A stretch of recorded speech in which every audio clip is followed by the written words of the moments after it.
Hare Krishna.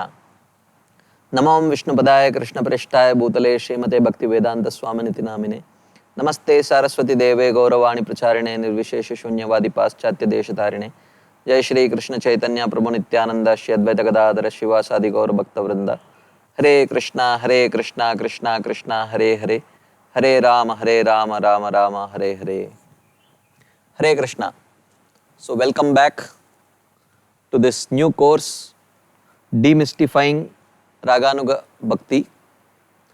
This is actually a sequel course to Rediscovering Vaidhisadhana Bhakti. So the last course that we completed was titled Rediscovering Vaidhisadhana Bhakti, and this course is a sequel to that course, Demystifying Raganuga Bhakti. This is primarily based on the book Bhakti Rasamrit Sindhu by Srila Rupa Goswami.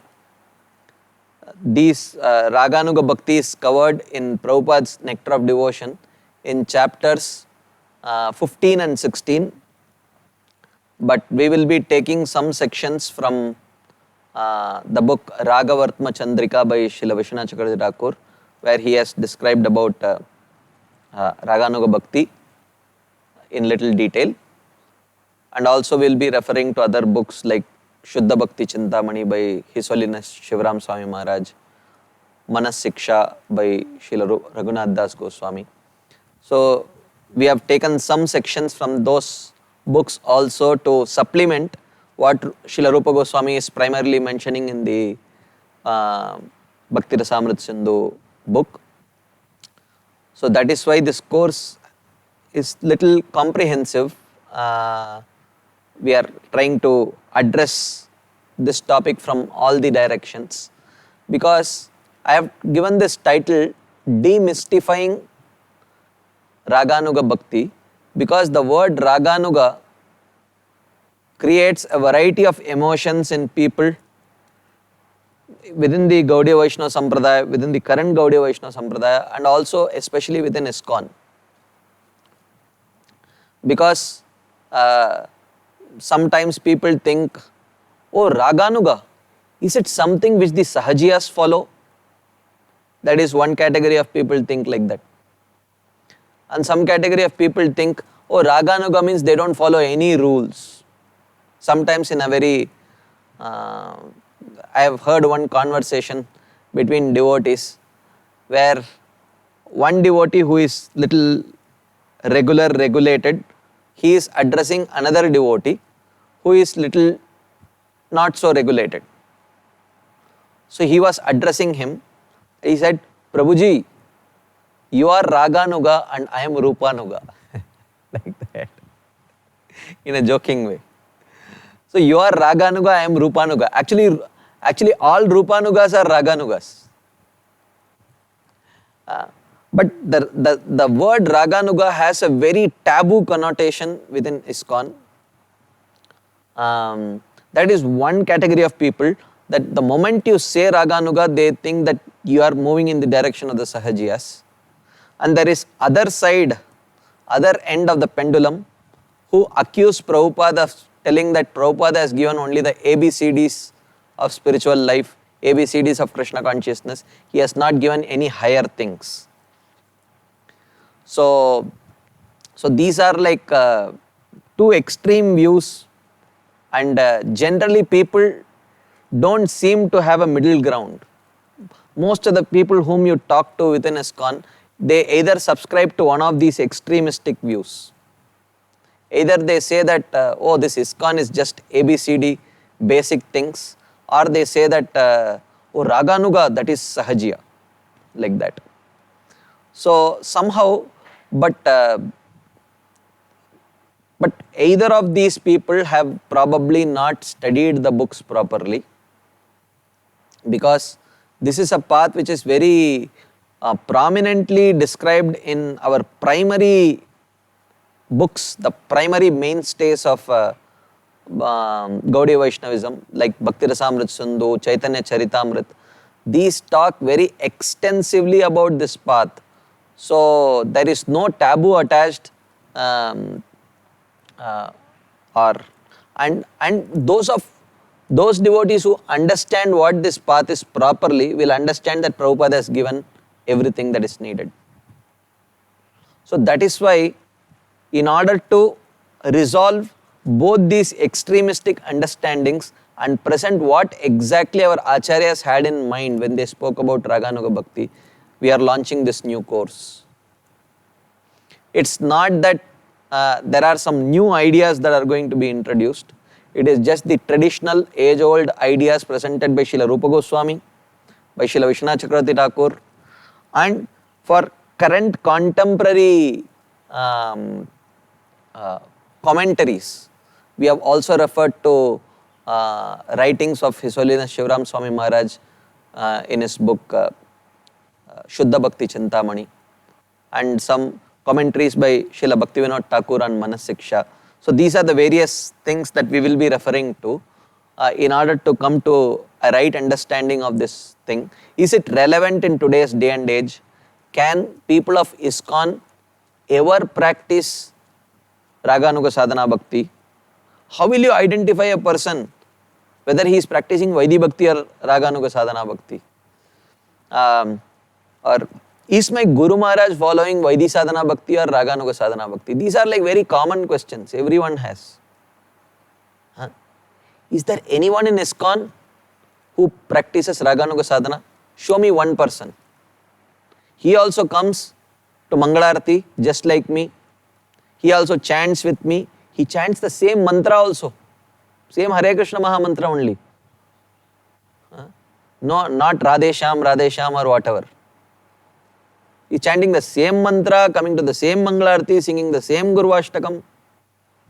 So he must also be Vaidhi Sadhaka only. So like this, there are many, it's a very hazy area. The understanding is lot of it's kind of smudgy understanding, not very clear. So we will be addressing all these and many more kind of issues which commonly come to devotees, or something like can males aspire to become gopis? Is it a reasonable aspiration? Like that, so many different permutations and combinations of questions are there. This is one area which allows unlimited number of questions. So we will try to, as far as possible, we will try to address. We, in the sense, the acharyas have already addressed it. So we will just see what they have to say about it in this course. So this course will go on for about 10-12 days, and we will be covering every day about 1.5 hours of discussion. So, and you can actually, I strongly suggest, in our last course, somehow it was not very properly done, the question answer sessions. This time in this course, because that was my first course and I didn't know how to do it. So this time we will more regularly take up the questions. So if you have any questions, instead of typing it in the chat box, kindly type your questions in the comments box. If you are watching this course on YouTube, then instead of typing your questions in the chat box, kindly type your questions in the comments box, which is below, generally below the video. You have the comments box section. Type your comments, type your questions in that comment box, and I will more regularly try to answer those questions. Maybe when sufficient number of questions have been accumulated, we will have one session only for the question and answers. Maybe after 3 or 4 sessions, if there are sufficient number of questions, we will take one session only for the Q&A. And for those of you who are watching this course on the online portal, on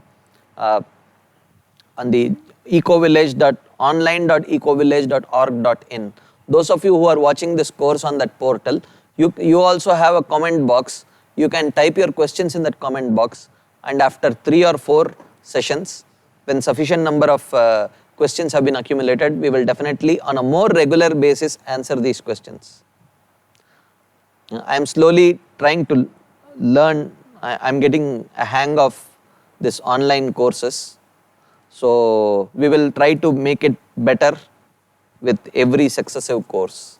So this time we will try to do the question and answer thing more frequently. So because last time what happened, I had promised that after every class I will answer question, but somehow it was not possible.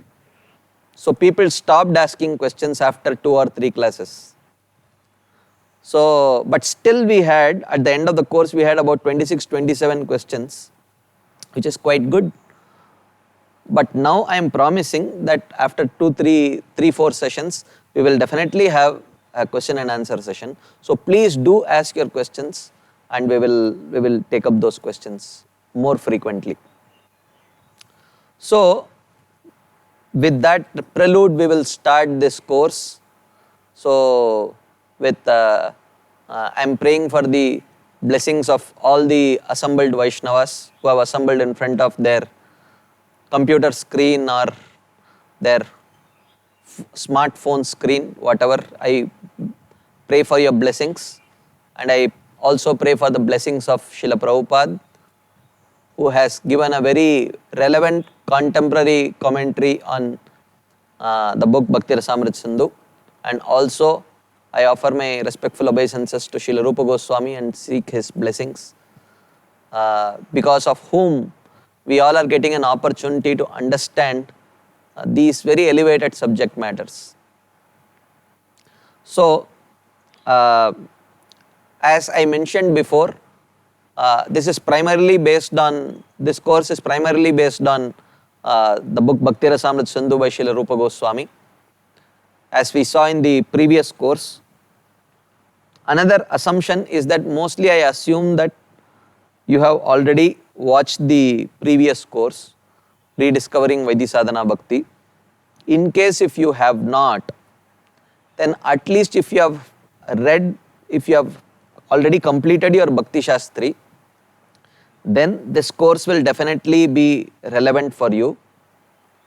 If not, if you find the course not so relevant, or if it is not very clear, then you can go back to that previous course, Rediscovering Vaidhi Sadhana Bhakti, and complete that course, and then you start this course. This is a sequel course to the previous course. The first 14 chapters of NOD we have covered in the previous course. The 15th and 16th chapter will be covered in this course. So therefore, so I have titled this as Demystifying Raganuga Sadhana Bhakti, and this is based, we are still in the second wave of the eastern section of Bhakti Rasamrita Sindhu. As we saw in the previous course, the book has been divided into 4 sections: Eastern, Southern, Western and Northern. In the Eastern section, there are 4 waves or 4 chapters. The first wave talks about Samanya Bhakti, or the general principles of Bhakti that we saw. And the second wave talks about Sadhana Bhakti. And the Sadhana Bhakti is the longest wave. And within Sadhana Bhakti, we discussed Vaidhi Sadhana Bhakti. But there is another type of Sadhana Bhakti, or pure devotional service in practice, that is called as Raganuga Sadhana Bhakti. So this course will be about Raganuga Sadhana Bhakti only. And the next course, the third sequel, will be about Bhava Bhakti and Prema Bhakti. So they are the third and fourth waves of this eastern section of the book. So basically within Bhakti Shastri, the scope of Bhakti Shastri is the eastern section of Bhakti Rasamrita Sindhu. The southern, western and northern section talk about Rasa. It is not a part of Bhakti Shastri. So we will not be getting into the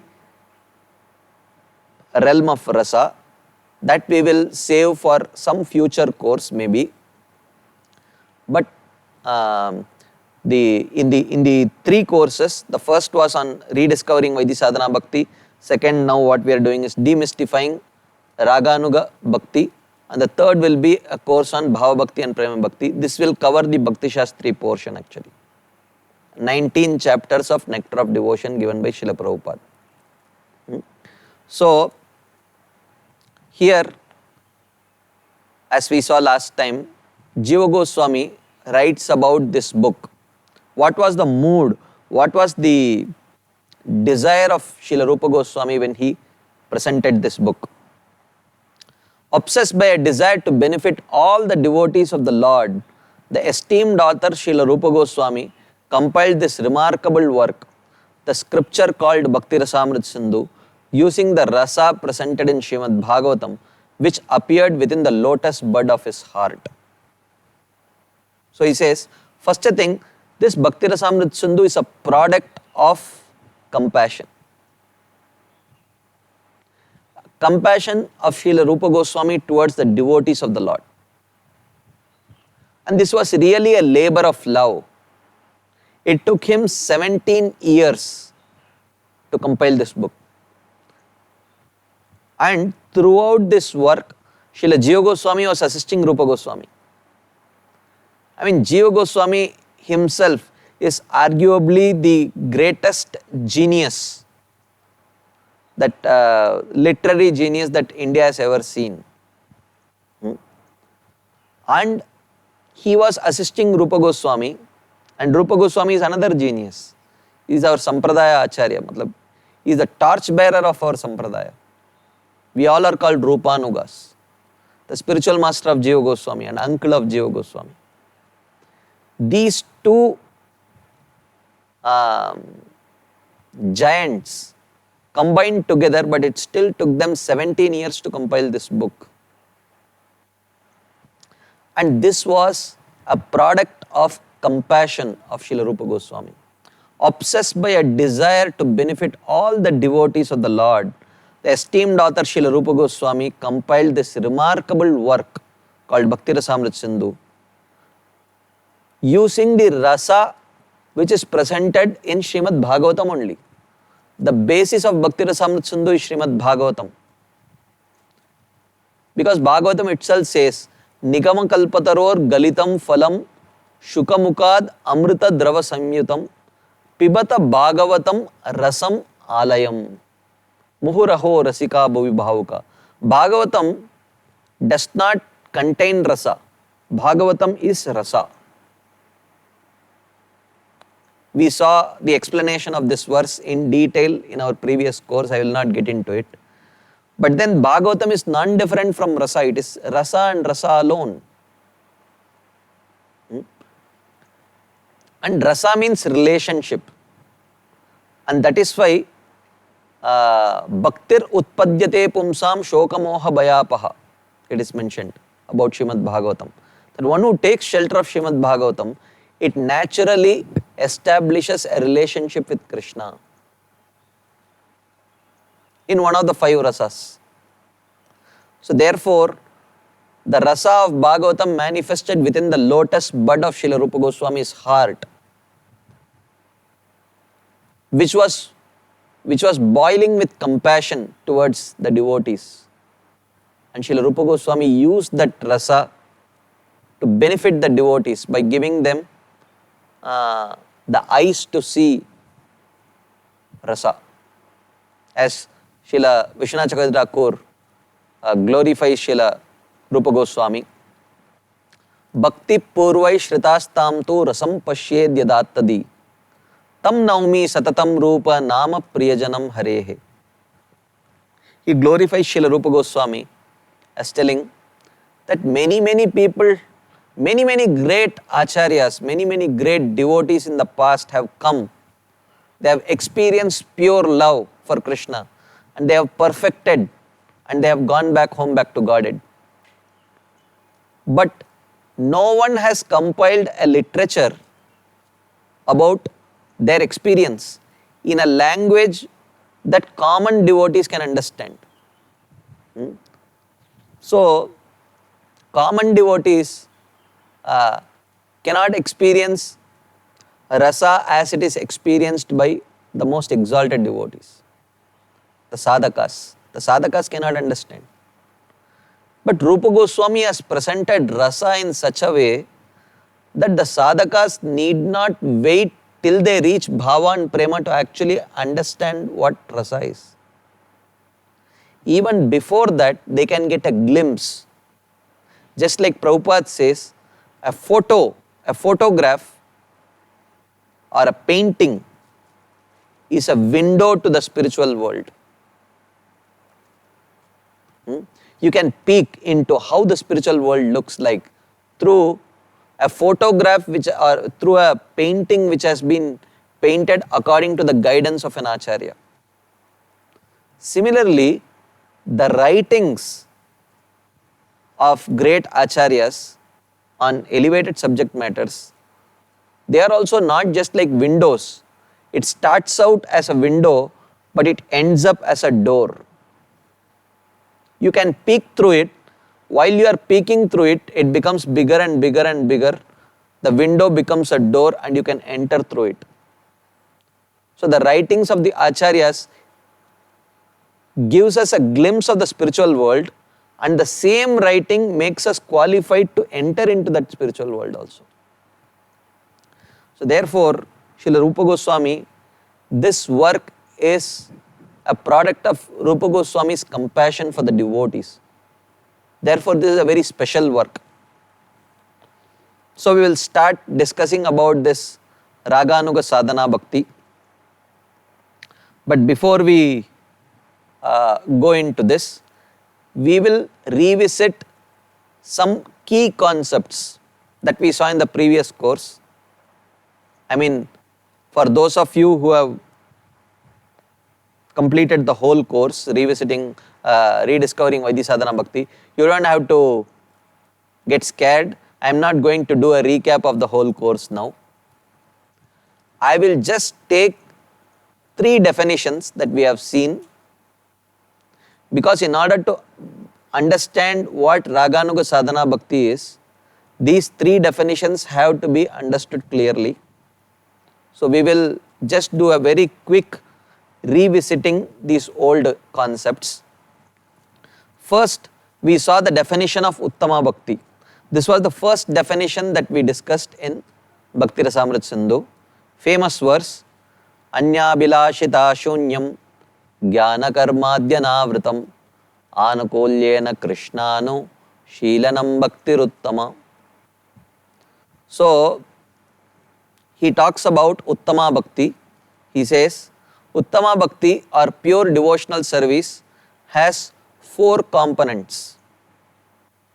2 primary components and 2 secondary components. The 2 primary components are Anukulyena Krishnanu Sheelanam. Anukulyena means that the person possesses a very pleasing attitude towards Krishna. He thinks, oh, this Krishna is not an ordinary personality. This Krishna is God. This Krishna is Bhagavan.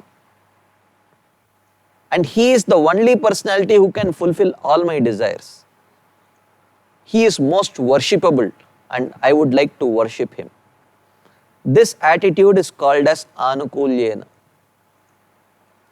But that attitude in itself is not sufficient. The attitude should transform into some practical service. That practical service is indicated by the word Krishna Anushilanam.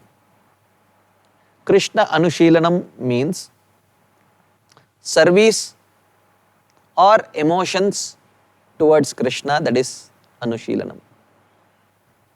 It is not mere acceptance that Krishna is God, but that acceptance should generate some emotions or some actions of service. So that is indicated by Krishna Anushilanam. So Anukulyena, Krishna Anushilanam, these are the primary characteristics. Which means if these 2 characteristics are there, then that is called as Bhakti. So someone can do mixed devotional service also, but still this Anukulyena, Krishna Anushilanam, these 2 qualities should be there. On top of that, There are two more qualities. One is Anya Abhilashita Shunyam. Anya Abhilashita Shunyam means the practitioner has no other desire other than the desire to please Krishna by such a worship. By that Anukulyena Krishnanushilanam, that personality does not want any other, he has no other desire other than the desire to please Krishna. Why is he serving Krishna with a pleasing attitude? Because he wants to please Krishna. There is no other desire. Anya Abhilashita Shunyam. Now, the second of the secondary characteristics is called as Jnana Karmadi Anavritam, which means what is the means of pleasing Krishna? He says, Shravanam Kirtanam Vishnu Smaranam Pada Sevanam Archanam Vandanam Dasyam Sakyamatma Nivedanam. Navada Bhakti. He thinks the only means of pleasing Krishna is through these 9 limbs of devotional service. So if these 4 elements are there, then that bhakti is called as Uttama Bhakti. Okay. So of these 2 secondary qualities that we saw, Anyabhilashita Shunyam indicates purity of prayojan, purity of goal. The goal is pure. What is the goal? Krishna Prem. Love towards Krishna. A relationship with Krishna in one of the 5 rasas. That is the goal. So, Anyabhilashita Shunyam indicates purity of prayojan or purity of goal. And Jnana Karmadi Anavritam indicates purity of Abhideya or purity of process. Which means he does not think that the means of pleasing Krishna is through bhakti mixed with karma or bhakti mixed with jnana or bhakti mixed with yoga. That is not his understanding.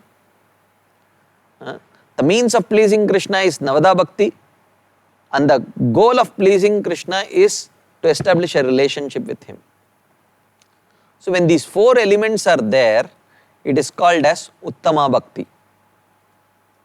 And this Uttama Bhakti can be practiced on the level of sadhana or practice, or it can be practiced on the level of bhava or ecstasy, or it can be practiced on the level of prema or full-fledged love of Godhead.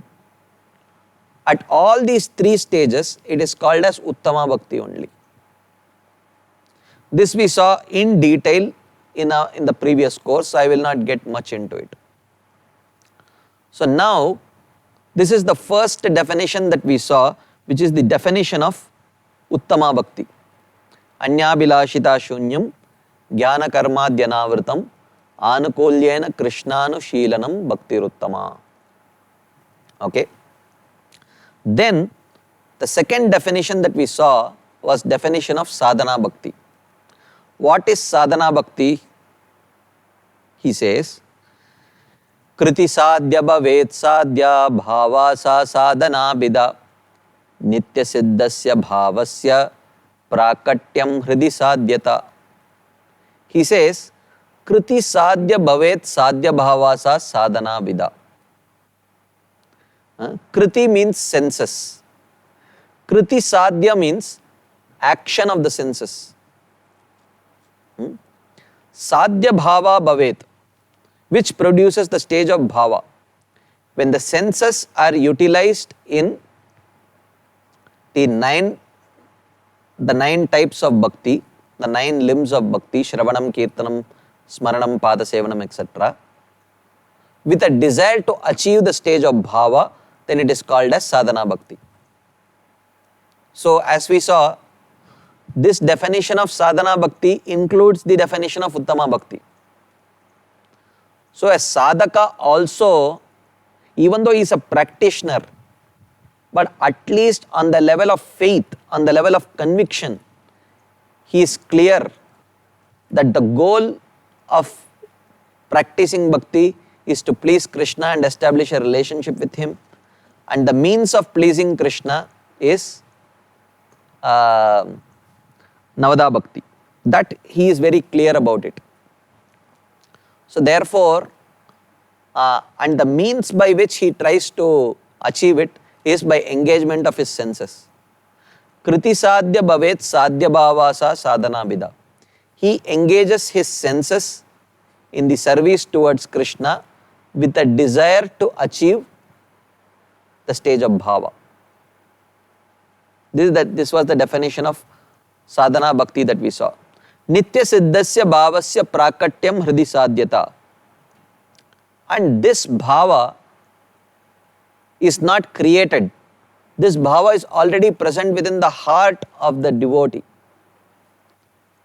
By practice of this sadhana, it only helps manifest that bhava which is already there within the heart. Nitya siddhasya bhavasya prakatyam hridi sadhyata. As we see in Chaitanya Charitamrita, Nitya siddha Krishna prema sadhya kabunai shravanadi shuddha chitte karaye uday. This Krishna prema or bhava is eternally present within the heart of every living entity, including animals. But when those animals take human form, and in human form when they get the association of devotees, and through that association of devotees, if they get faith in the path of pure devotional service, and when that faith inspires them to practice the limbs of devotional service, then slowly, Shravanadi Shuddha Chitte, then through the process of Shravanam, Kirtanam, Smaranam, Padasevanam, etc., their heart becomes purified, and when the heart becomes purified, then that Nitya Siddha Bhava or the Nitya Siddha Prema becomes manifest. So sadhana's bhakti or sadhana avastha is the stage when the practitioner is not having access to the treasure of bhava or prema within the heart, but he is endeavoring with faith by engaging his senses and mind in the 9 processes of devotional service with a desire to one day achieve that bhava. That is called as sadhana bhakti. And of course, as we saw, this sadhana bhakti involves the definition of uttama bhakti. A sadhana bhakta is also an uttama bhakta. He is an uttama bhakta at the sadhana avastha. Or he is an uttama bhakta, or he is a pure devotee at the stage of practice. He is practicing pure devotional service. So we had an elaborate discussion about this in the previous course. Are sadhakas pure devotees or mixed devotees? So this was a very elaborate discussion. Those interested in this discussion who have not gone through the previous course, I recommend that you go through the first 3 sessions of the previous course. Part 1, day 1, day 2, day 3. Of course, last course was a long course. We had like 29 sessions. The first 3 sessions of part 1, we discussed this little elaborately. Are we practicing pure devotional service or are we practicing mixed devotional service? So, at the end of the discussion, we tried to understand that yes, we are practitioners of pure devotional service, but we are practicing it. We have not perfected it. So, in this way, we saw the definition of sadhana bhakti. Now, the third definition that we saw was the definition of Vaidhi sadhana bhakti, which means Vaidhi sadhana uttama bhakti. Okay. So, which means basically it is anyabhilashita shunyam jnana karmadhyanavritam anukulyena krishnanushilanam. Now, that Krishna anushilanam, as we saw, can be performed at the stage of sadhana or at the stage of bhava prema. So now we saw sadhana bhakti. So sadhana bhakti means engaging the senses in the activities of bhakti with a desire to achieve bhava. Now, there can be two stimulus or 2 kinds of stimuli, inspiration, to engage the senses in bhakti. One of these stimulus can come from the injunctions of Guru, Sadhu and Shastra. Guru says, the Sadhu says, the Shastras say that engage your senses in bhakti, then you can establish a relationship with Krishna. Then he says, wow, really? I am really interested in establishing a relationship with Krishna, and I really love my Guru, and I have full faith in the Sadhus and Shastras, so I will engage. So when one gets inspiration to engage in his senses and mind in the activities of Navada Bhakti with a desire to establish a relationship with Krishna, then that kind of bhakti is called Vaidhi Sadhana Bhakti or Vaidhi Sadhana Uttama Bhakti. So the definition that we saw, Yatra raganavaptatvat pravrittir upajayate shasanenaiva shastrasya sa Vaidhi Bhakti ruchyate. He says, Yatra raga anavaptatvat. When there is no raga, raga means spontaneous greed to worship Krishna in the footsteps of the Vrajavasis. When that spontaneous greed is not seen, but still pravrittir upajayate, but still that person is engaging his senses in the activities of devotional service for awakening the bhava within his heart. So then where is that stimulus, where is that inspiration coming from? He says, Shasanenaiva shastrasya. He is getting that inspiration from the injunctions of the scriptures, from the instructions of the Guru and Sadhu. When those injunctions and instructions are inspiring him to engage his senses in the activities of Navada Bhakti for awakening the bhava within his heart, then it is called as Vaidhi Sadhana Bhakti. Vaidhi indicates where the inspiration is coming from.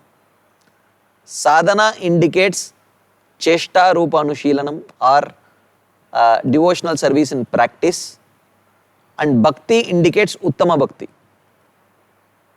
So, Vaidhi, Sadhana, Bhakti includes three definitions actually.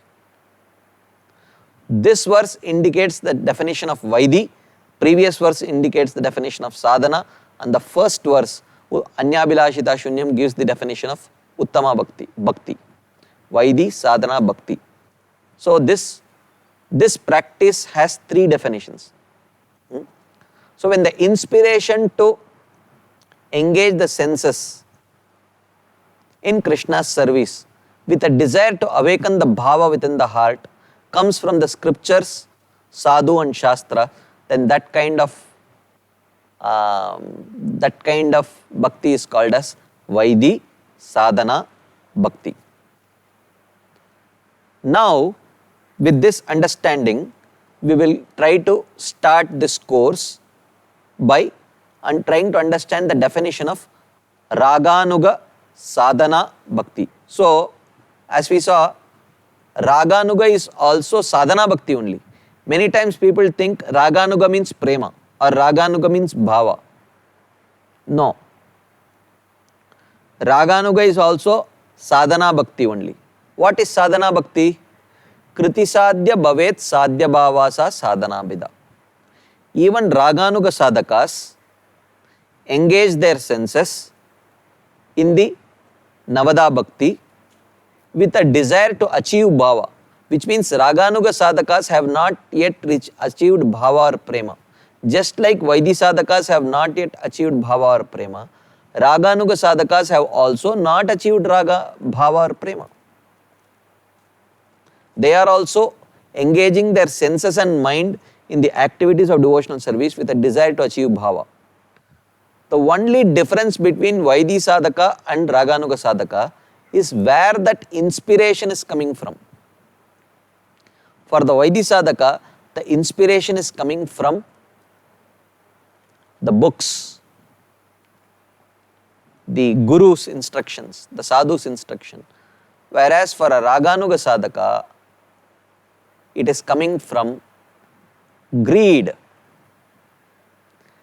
Greed means agreed to mold his life, agreed to mold his practice of devotional service, following in the footsteps of the Vrajavasis' love for Krishna.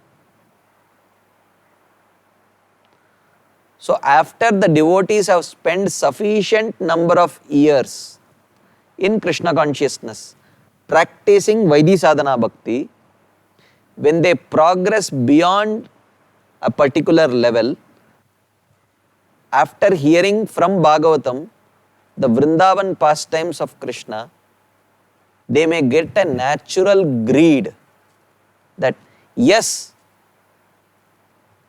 I want to practice bhakti just like these Vrajavasis do.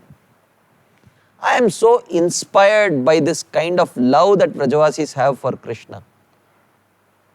The sweet nature of their love is so attractive. I just want to follow in their footsteps. When one gets that intense greed, and that greed inspires their practice of bhakti, that greed inspires their engagement of their senses and mind in the activities of Krishna consciousness, then that kind of sadhana bhakti is called as Raganuga sadhana bhakti. So we will see the definition. Virajantim abhivyaktam vrajavasi janadishu ragatmikam anusrita yasa raganugochate. He says, sa raganuga uchyate. So that raganuga bhakti is defined as that ragatmikam anusrita ya. Ragatmikam anusrita means anusrita means to follow in the footsteps of Ragatmika. So now one may wonder, I am trying to understand Raganuga, but you are telling a Raganuga is one who follows a Ragatmika. Who is a Ragatmika?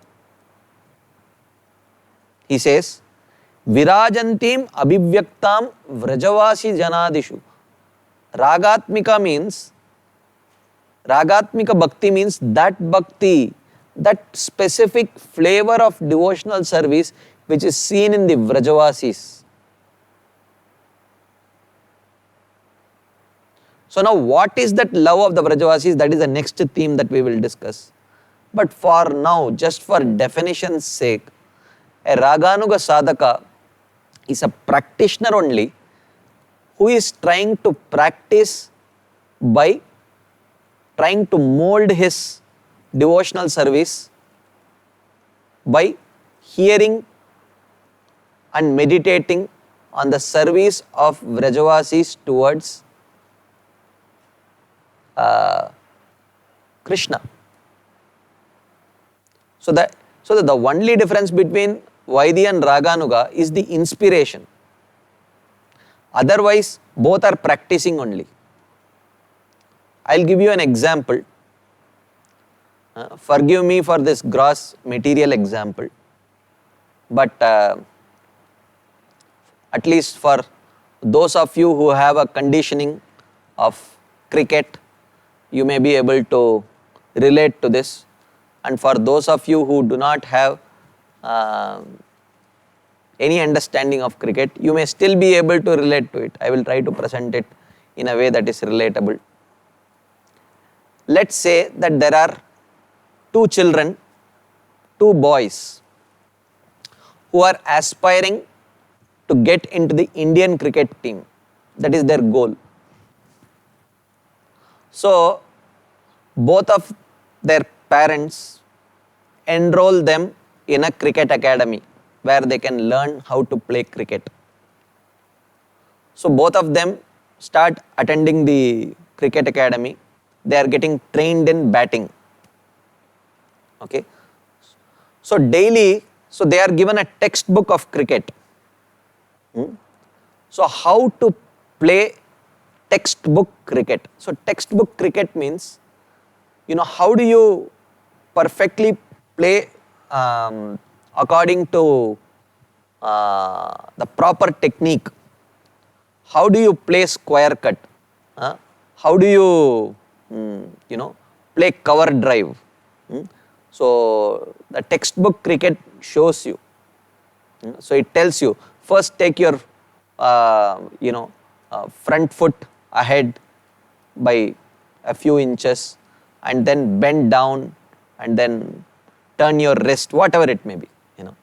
So for every particular shot, it says, the textbook says how exactly you play.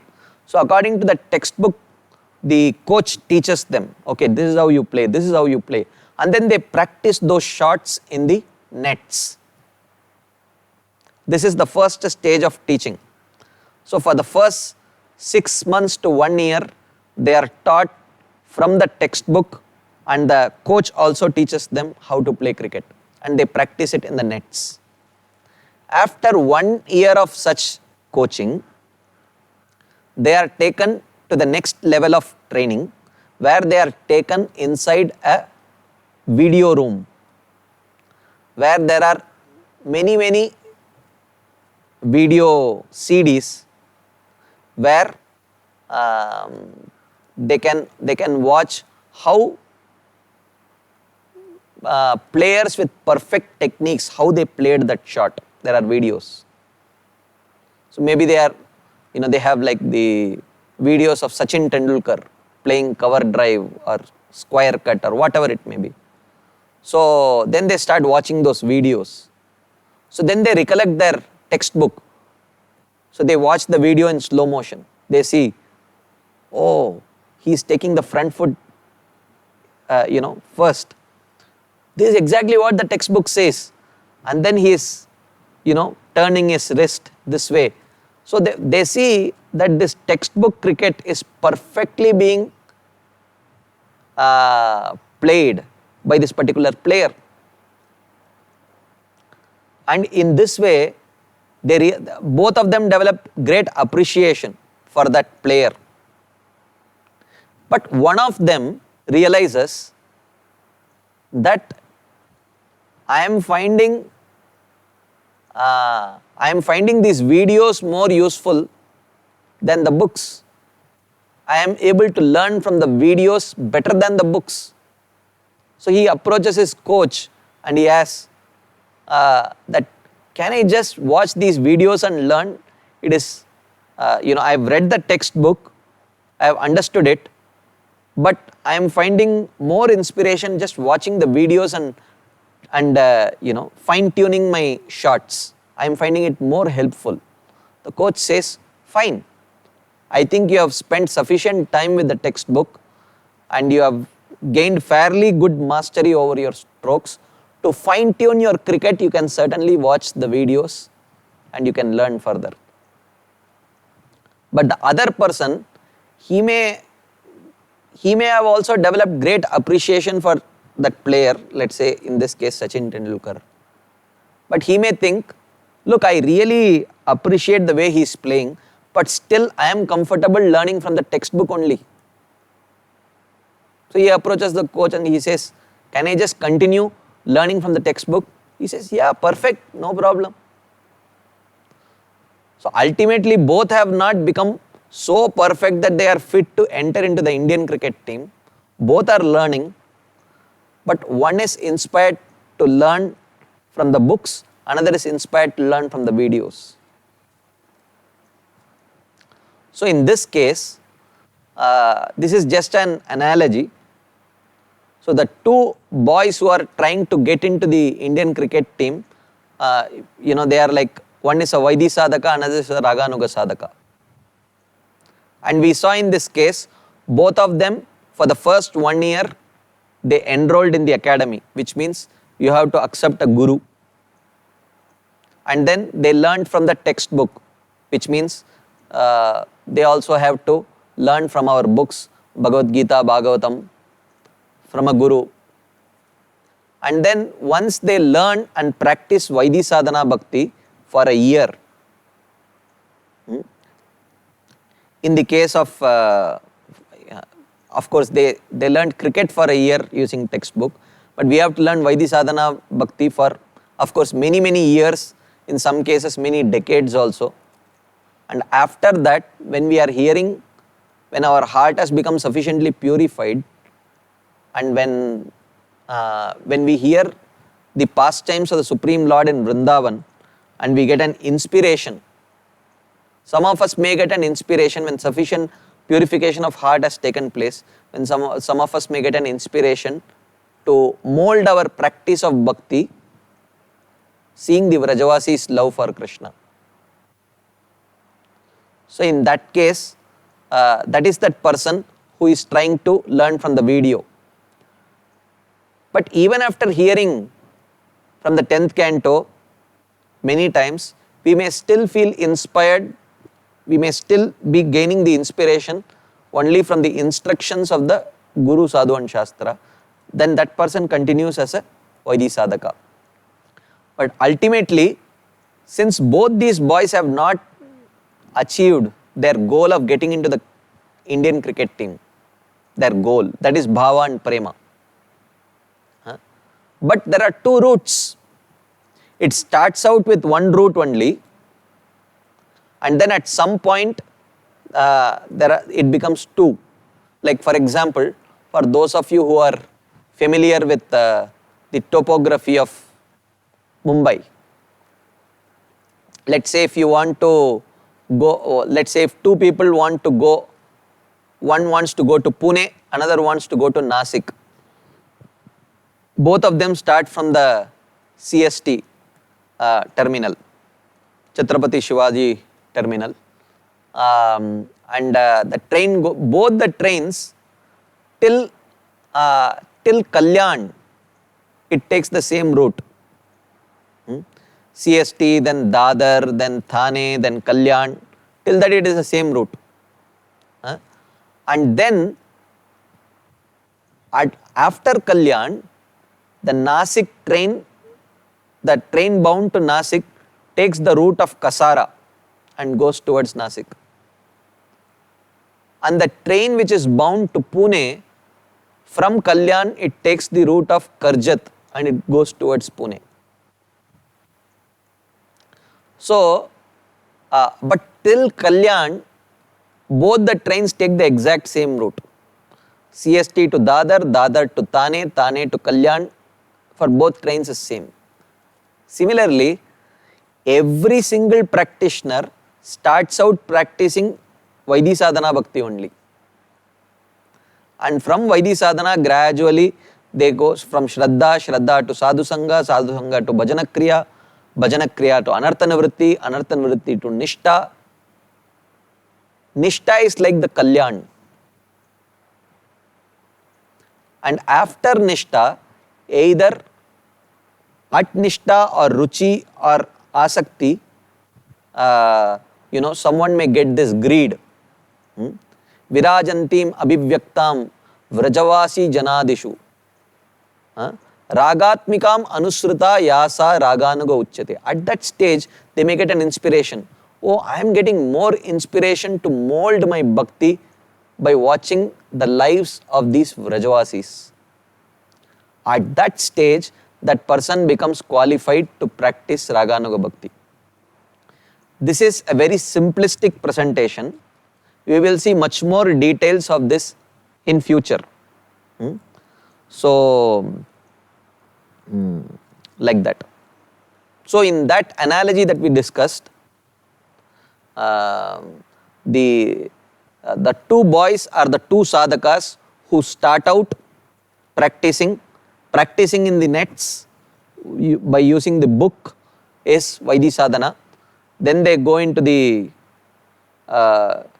video room and watch the clips, that is hearing the 10th canto pastimes of Krishna.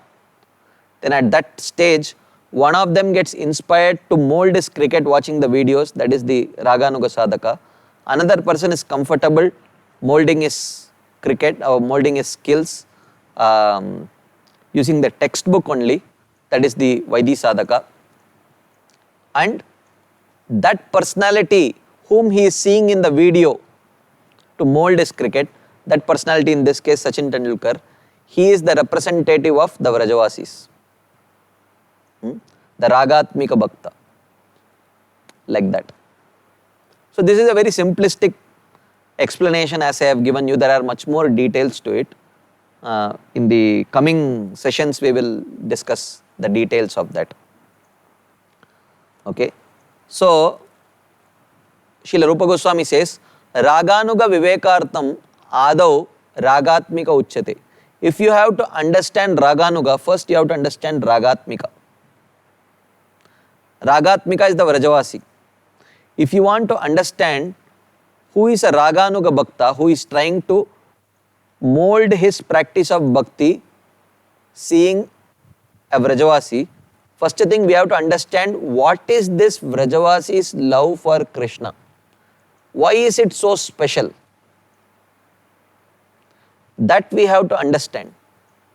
So therefore, the next big chunk we are going to discuss is not about, even though this section we are talking about is Raganuga Bhakti, but we will try to spend a good amount of time trying to understand what is this Ragatmika Bhakti. What is this Vrajavasi's love for Krishna? What is the speciality of this love? That's what we will try to understand now. So we move on to the third part of this course. This course has about 20 parts, so which we will be covering in about 10 sessions, maybe 10-12 sessions. So the third part that we are going to discuss now is the definition of Ragatmika Bhakti. Ragatmika Bhakti means the specific kind of love that the Vrajavasis have for Krishna. What is this Ragatmika Bhakti? So Srila Rupa Goswami says, Ishte swarasiki raga paramavishtata bhavet tanmayi ya bhavet bhakti satra ragatmikodita. So he says, Ragaha Bhavet. Raga is defined as Swarasiki. Swarasiki means spontaneous. Parama Avishtata. Parama Avishtata literally means intense absorption. Intense absorption. But here it is translated as intense thirst. Actually, thirst is the cause, absorption is the result, effect. Like for example, if someone comes running and he says, where is water, where is water? And then you show him that water and he picks up a 2-liter bottle and then gulps the whole thing, finishes it off in one gulp. And we may say, oh, you must be very thirsty. How do we know? Because we are not seeing his thirst. Because thirst is inside his throat. We cannot see inside his throat. And even if we may see inside his throat, how do we know whether he is thirsty or not? It's just a feeling. Only he can feel. But seeing the absorption with which he was drinking that water, one can realize, oh, this fellow must be so thirsty for water. So therefore, Raga means a spontaneous deep thirst for Ishte, for the object of love. In this case, it refers to Krishna. So, Rupa Goswami here is not giving, Bhakti Rasamrita Sindhu is not a dictionary. Rupa Goswami is not giving dictionary meaning of the word raga. For that there are many Vedic dictionaries, Nirukti, Amarakosh, Nigantu Kosh, and so many dictionaries are there in Sanskrit. But Rupa Goswami is not giving a dictionary definition of raga. He is making his own definition in order to explain the concept of the love of the Vrajavasis towards Krishna. Special kind of love. Ishte swarasiki raga paramavishtata bhavet. Raga means a spontaneous deep thirst for the object of love, which is Krishna in Vrindavan. Tanmayi yabhaved bhakti sa atra ragatmika udita. That bhakti which is performed with that soul inspiration coming from that raga is called as raga atmika bhakti. Ragatmika bhakti. Tanmayi yabhaved bhakti. Those actions of the senses and mind which are driven solely by the deep thirst for pleasing Krishna. That is called as Ragatmika Bhakti. So, in fact, we will see little later that this deep thirst anyone can have. Hanumanji for Lord Ram has very deep thirst for serving him. And that produces intense absorption in his activities. The way in which he was fighting on the battlefield of Lanka, the absorption with which he was trying to lift big boulders to build the bridge so that Lord Ram can cross, the absorption with which he was jumping across the ocean to reach Sri Lanka. So actually if you see Hanumanji's practice of bhakti, it was filled with deep thirst and absorption. But the nature of that thirst and absorption in Hanumanji is slightly different from the nature of the thirst and absorption that is seen in Vrajavasis. In the Vrajavasis, any display of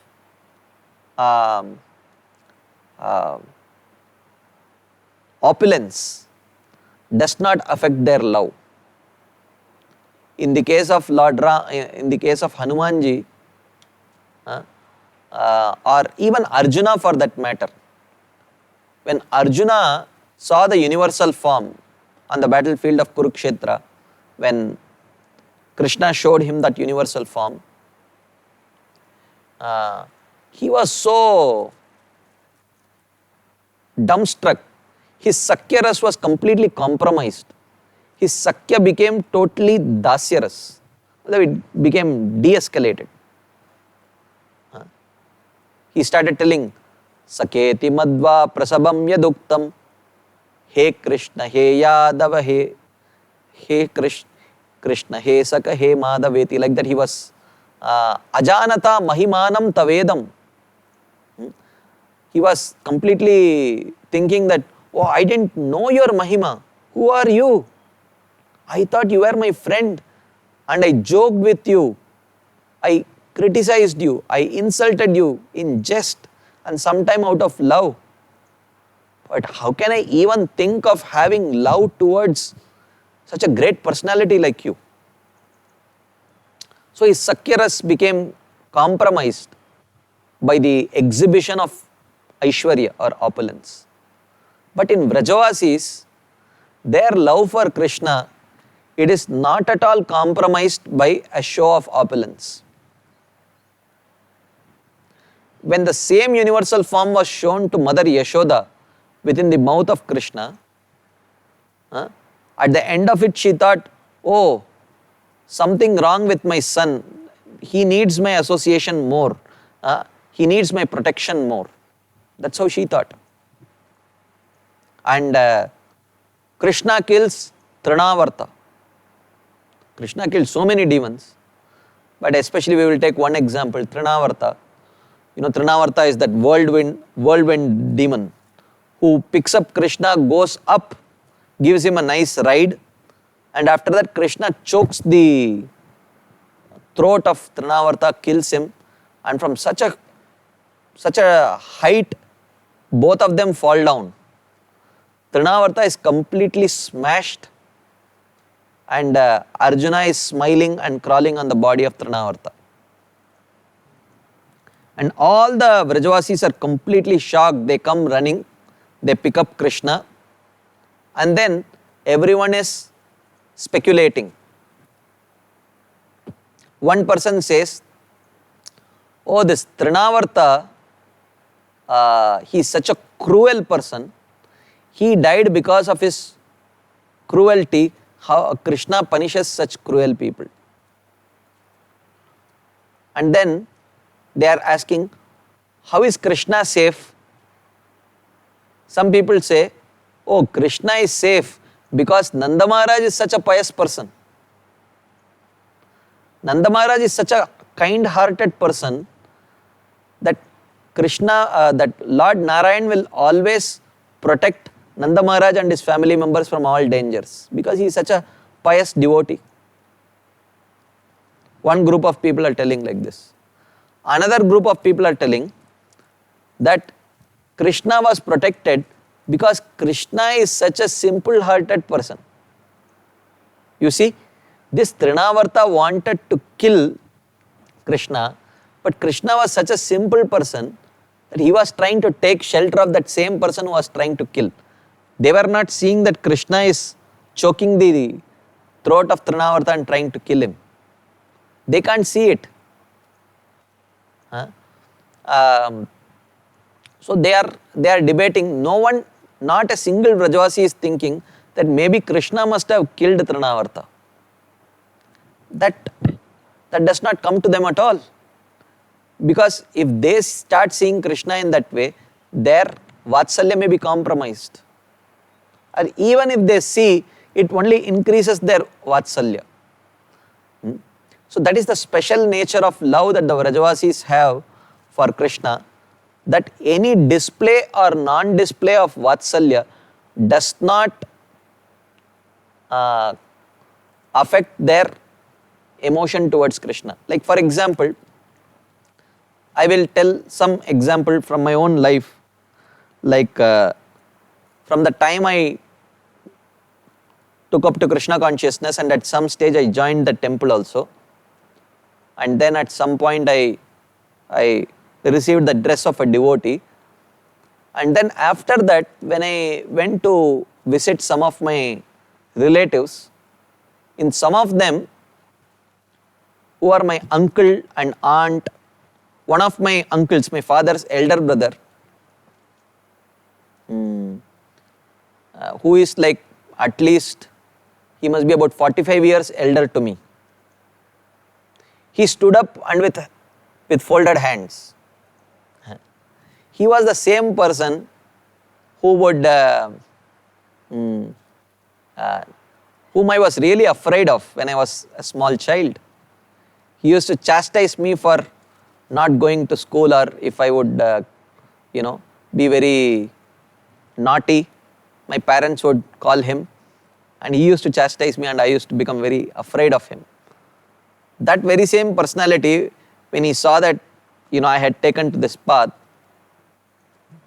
he just stood up with folded hands. And instead of addressing me as Tum, which he is, in our language, which he is definitely entitled to, he would address me as Aap, like that.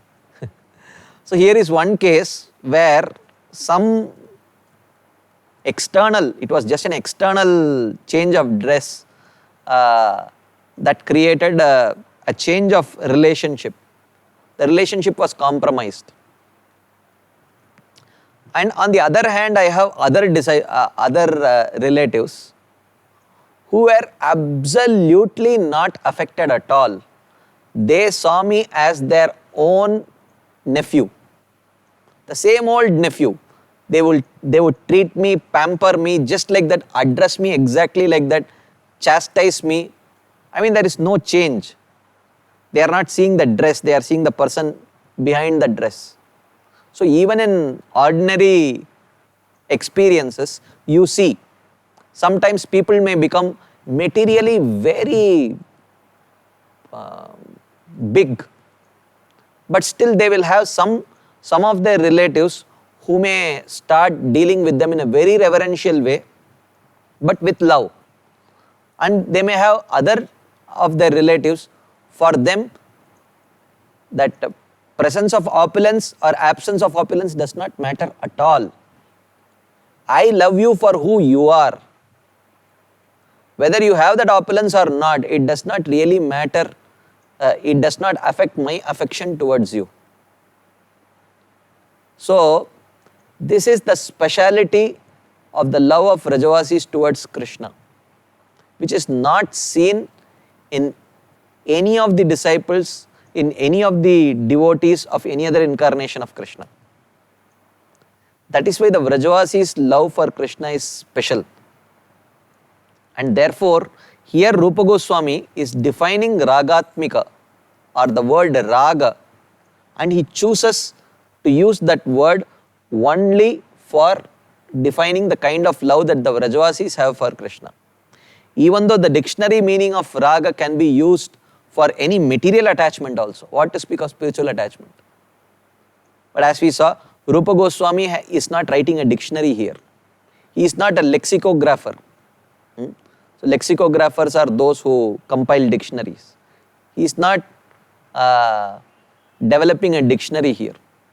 He wants to present certain concepts of bhakti, especially the bhakti that is practiced by the Vrajavasis of Vrindavan. So therefore here he is defining, he is giving his own definition of what is raga. Ishte swarasiki raga paramavishtata bhavit. Raga means the kind of spontaneous deep thirst and absorption in the object of love, Krishna. So the deep thirst is seen in their absorption with which they actually serve Krishna. Like stringing the garlands, churning butter for Krishna. The absorption with which they do it, from that you can see their thirst of love. And when that thirst is only driving all their activities in trying to please Krishna, that kind of bhakti is called as Ragatmika bhakti. Therefore here Srila Rupa Goswami say, Sa atra Ragatmika udita. Here in this context, that is how I am defining Ragatmika bhakti. Like that. So here Srila Jiva Goswami says, Ishte refers to persons towards whom one has loving sentiments, that is Krishna, the object of love. Swarasiki means natural or spontaneous. Parama avishtata means extreme engrossment, absorption. As we saw the example, you can say, oh, you must be very thirsty. How did you know? You are so absorbed in drinking that water. Or you must be so hungry. Oh, you finished off the plate in 1 minute. You are so absorbed. I was talking to you, you could not hear only. So from that absorption in performing an activity, the thirst for that activity can be very clearly understood. So Parama Avishtata, even though it means absorption, here it is defined as thirst because that thirst is what is causing that absorption. Thus, raga is defined as spontaneous, intense thirst for one's object of love, which is Krishna in Vrindavan in this context. The cause, the love thirst, is considered non-different from the effect with its deep absorption because of its extremely strong connection as the cause, as we saw the example. When the thirst is very strong, the absorption in performing that activity is very intense. By mentioning the effect absorption, one should infer the cause, thirst. So therefore, he does not use the word Trishna here, which literally means thirst, or Pipasa, more actually Trishna. But he uses the word Parama Avishtata. So Parama Avishtata means absorption, because absorption can be seen, thirst can only be inferred. So therefore he is using a terminology which can be directly seen, Parama Avishtata, like that. Tanmayi means what is impelled only by that thirst. When it is only the deep thirst to please Krishna, when that is driving the activities of devotional service, that is called as Ragatmika Bhakti. Thus, the complete meaning of the sentence is that love-filled thirst, Parama Avishtata, or Swarasiki Parama Avishtata, spontaneous thirst, or actions inspired by it, such as stringing garlands for Krishna, which generates complete absorption in the object of love, is called as Ragatmika Bhakti. There is no fault in this raga, even though it may not conform to expected rules. So the Vrajavasis, they may not always follow all the rules because it is love which is driving them. So when it is love which is driving their activities, they may not conform to the common protocols of bhakti. Because in love, everything is fine. So, someone may say, oh, someone whom you love, you should not chastise them, or you should not reprimand them. But you may see a mother or father reprimanding a child. So a caretaker or a babysitter or a caretaker, he cannot reprimand because he is playing the role of a caretaker. So he has to follow the rules and regulations of a caretaker or a nurse. She has to follow the textbook. The mother and father, they don't have to follow the textbook for taking care of their child. They may not follow perfect textbook, but that love compensates for all of that. So therefore, when we see Vrajavasis practice, they may not have, they may sometimes be worshipping some demigod for protection of Krishna. Like for example, the gopis perform Katyayani Vrata. I mean, these are not even common devotees. Beginner devotees know that we are supposed to worship only Krishna. We are not supposed to worship demigods. But you cannot use such logic to understand the perfected devotees at the stage of bhava and prema, because it is their love that is driving their activities. So whatever it takes, that is how the gopis, when Narada Muni wanted to know who are the best of the devotees, Krishna told, okay, let's try to find out. You go and ask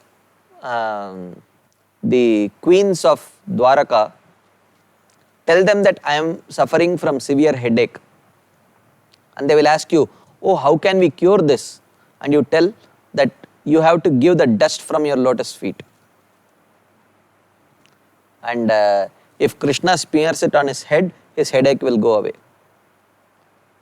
So you first ask the queens of Dwaraka, then you ask the gopis of Vrindavan. So first Narada Muni went to the queens of Dwaraka, headed by Mother Rukmini.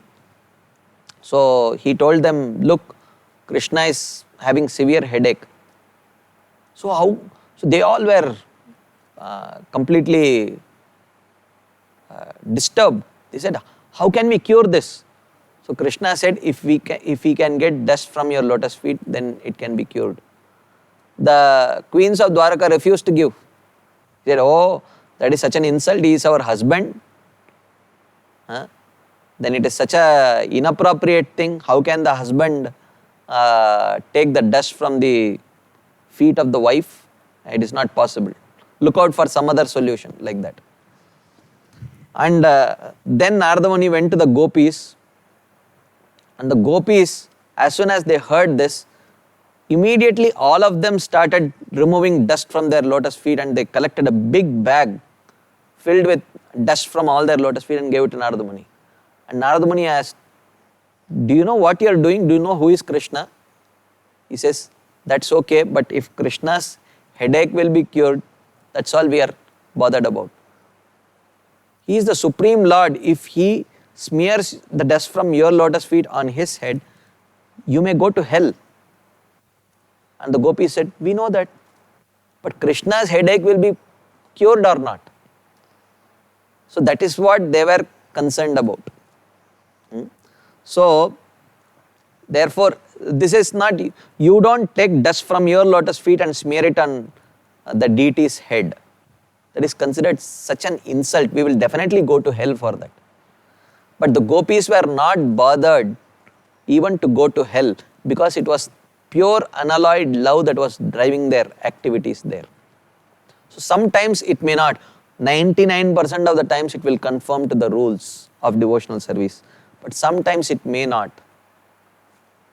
So therefore, it is Chaitanya Charitamrita says, Vaishnavera Kriya Mudra Vigyeha na Bujai.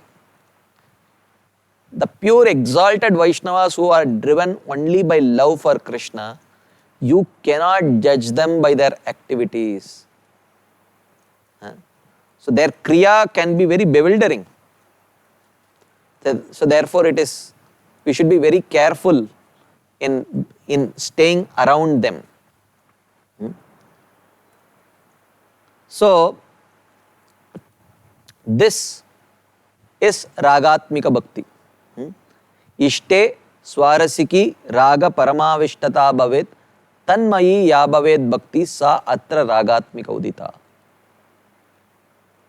When the love-filled thirst, which creates intense absorption in performing every service for pleasing Krishna, when that is the only emotion which is driving a person to perform activities of devotional service, that is called as Ragatmika Bhakti, and this kind of thirst is seen only in the Vrajavasis. So therefore, there are two types of Ragatmika Bhakti. One is called as Kama Rupa Ragatmika Bhakti, another is called as Sambandha Rupa Ragatmika Bhakti. Sa Kama Rupa Sambandha Rupa Cheti Bhaved Dvida. Srila Rupa Goswami says, there are two types of Ragatmika Bhakti, Kama Rupa and Sambandha Rupa. Kama Rupa means that which is impelled by conjugal feelings. The thirst is a thirst for pleasing Krishna through conjugal relationship. And Sambandha Rupa means a thirst for pleasing Krishna through other kinds of relationships such as Dasya, Sakya and Vatsalya. So within Sambandha Rupa you have Dasya, Sakya and Vatsalya, and then you have Kama Rupa, which is conjugal. The thirst is the thirst for a conjugal relationship with Krishna. Kama Rupa means that bhakti which is typified or impelled by conjugal feelings, a particular type of thirst. And Sambandha Rupa means bhakti undertaken or impelled by thirst caused by relationship. So therefore, one may say, but conjugal relationship is also a relationship only, it is also Sambandha only. Why say Kama Rupa and then Sambandha Rupa? When Kama is also a type of relation, conjugal relation is also a relation. Fraternal relation is also a relation. Paternal relation is also a relation. Relationship of father and son, mother and son, that is also a relation. Similarly, husband and wife or between lovers, that is also a relation. Why it is separately mentioned? So Srila Jiva Goswami says, even though Kama Rupa Bhakti is a type of relationship, it is labeled separately since it is the chief relationship. At least for the Gaudiya Vaishnavas. This is the chief amongst all the relationships.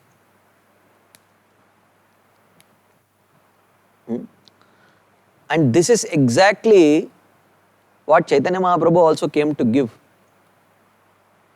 for qualified people. First, give the qualification and then give the process. Therefore, when talking about Chaitanya Mahaprabhu's appearance, it is mentioned, Anarpita charim chirat karunayavatiranaha kalau samarpayitum unnata ujjvala rasam swabhakti shriyam hari purata sundara dyuti kadamba sandipitaha sada hridaya kandare spuratu vaha shachinandana. It is mentioned. Unnata Ujjvala Rasam. So, Unnata means the most special, exquisite.